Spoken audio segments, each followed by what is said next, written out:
Hi friends, ఏంటి ఈరోజు recipe video అని చూస్తున్నారా? ఏంది ఈ గిన్నెలో ఏం చేస్తుంది అనుకుంటున్నారా? అదేనండి మన రాయలసీమ స్పెషల్ రాగి సంగటి అనమాట. అది కూడా మిగిలిన అన్నంతో.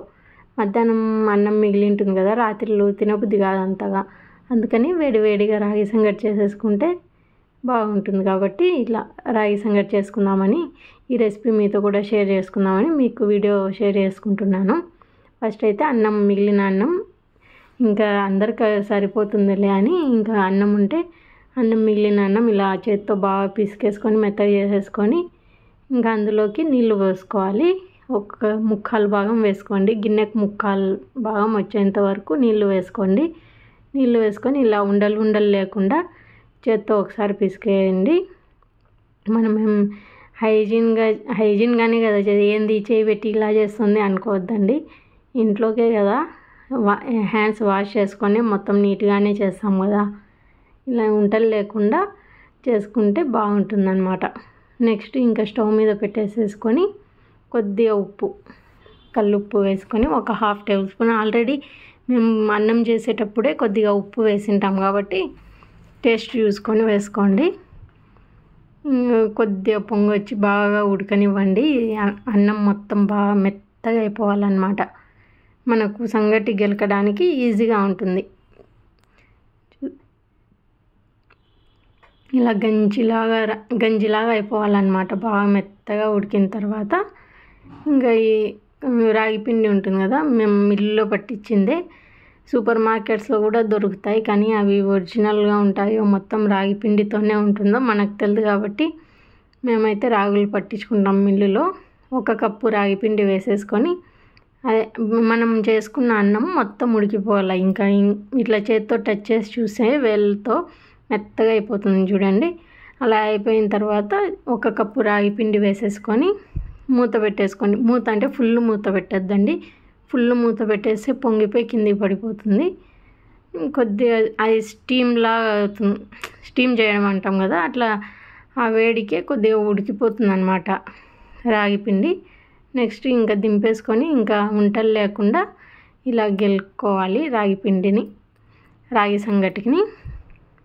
చూసారా, నేనైతే అక్కడ స్టవ్ మీదనే గెలకడం నాకు అంత నచ్చదనమాట. ఉంటలు ఉంటాయి. ఇలా కాళ్ళ మధ్యలో పెట్టుకొని ఇలా బాగా కట్టెతో గెలికేస్తే బాగా మెత్తగా వచ్చేస్తుంది చూడండి, ఎంత బాగా వచ్చిందో. నెక్స్ట్ ఇంకా కర్ర తీసి క్లీన్ చేసేసుకొని ఇంకా ఉంటలు చేసుకున్నాం రాగి ముద్దలు. ఇంకా ఇక్కడ వీడియోకి నేను చూపిస్తున్నాను. మామూలుగా అయితే చేత్తోనే ప్లేట్లో ఉంటలు కట్టేసాము, ఉంటలు చేసేసామన్నమాట రాగి ముద్దలు.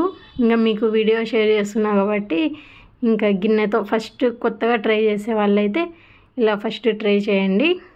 గిన్నెలో బౌల్లోనే మనం రౌండ్ బాల్స్ లాగా చుట్టుకోవడం ముద్దలు. ఫస్ట్ ఒక గిన్నె తీసుకొని దాని నీళ్ళతో, మంచి నీళ్ళతో ఇలా కొద్దిగా కడిగేసుకున్నట్లు చేసేసి నీళ్ళన్నీ పారేసి ఇంకా ఇలా ముద్ద మనకి ఎంత క్వాంటిటీ కావాలనో అంత క్వాంటిటీ తీసుకొని ఇలా రౌండ్గా మూవ్ చేయండి, రొటేట్ చేయండి. చూసారా, ఈ వీడియోలు ఎట్లా చూపిస్తున్నా అట్లా చేయండి. బాగా రౌండ్గా రాగి ముద్దలు రెడీ అయిపోతాయి చూడండి. చేతిలో పెట్టుకోవద్దండి, ఎందుకంటే వేడిగా ఉంటుంది. కొత్త వాళ్ళు అయితే అస్సలు ట్రై చేయొద్దండి. ఇది ఎందుకు ఇంత పెద్ద గుంత చేసా, ఇలా హోల్లాగా పెడతాను అనుకుంటారా? దీంట్లో నెయ్యి వేసుకుంటాం అన్నమాట. నెయ్యి వేసుకొని తింటే సూపర్గా ఉంటుంది రాగి ముద్దలో వేడిగా.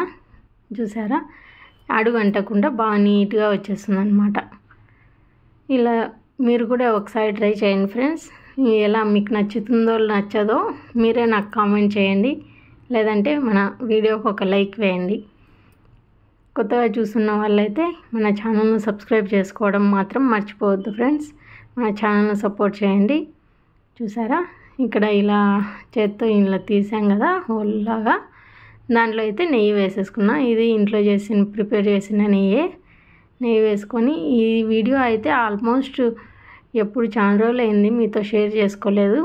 ఇది ఎప్పుడంటే చింత చిగురు పప్పు చేసినప్పుడు, చింత చిగురు పప్పులోకి రాగి సంగటి సూపర్గా ఉంటుంది కదా అని.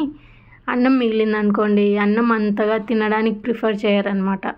అందుకే ఇట్లా రాగి సంగటి ఏమన్నా చేసేస్తే బాగా ఇష్టంగా తినేస్తారు. చూడండి, రాగి సంగటి విత్ చింత చిగురు పప్పు సూపర్ కాంబినేషను. మీరు కూడా ట్రై చేయండి. ఇలా పెద్ద పెద్ద ముద్దలు తీసుకొని పప్పులో అద్దుకొని నెయ్యిలో ముంచుకొని తింటే గుట్టుకుమని ఇంకా గొంతులో నుంచి జారిపోతూ ఉంటుందన్నమాట రాగి సంగటి. మీరు కూడా ట్రై చేయండి. ఈ వీడియో నచ్చుతుందని అనుకుంటున్నాను. మన ఛానల్ని సపోర్ట్ చేయండి. ప్లీజ్ ఒక లైక్ వేసుకోండి ఫ్రెండ్స్. మళ్ళీ ఒక మంచి రెసిపీ వీడియోతో కలుద్దాం. Till then bye. Thanks for watching.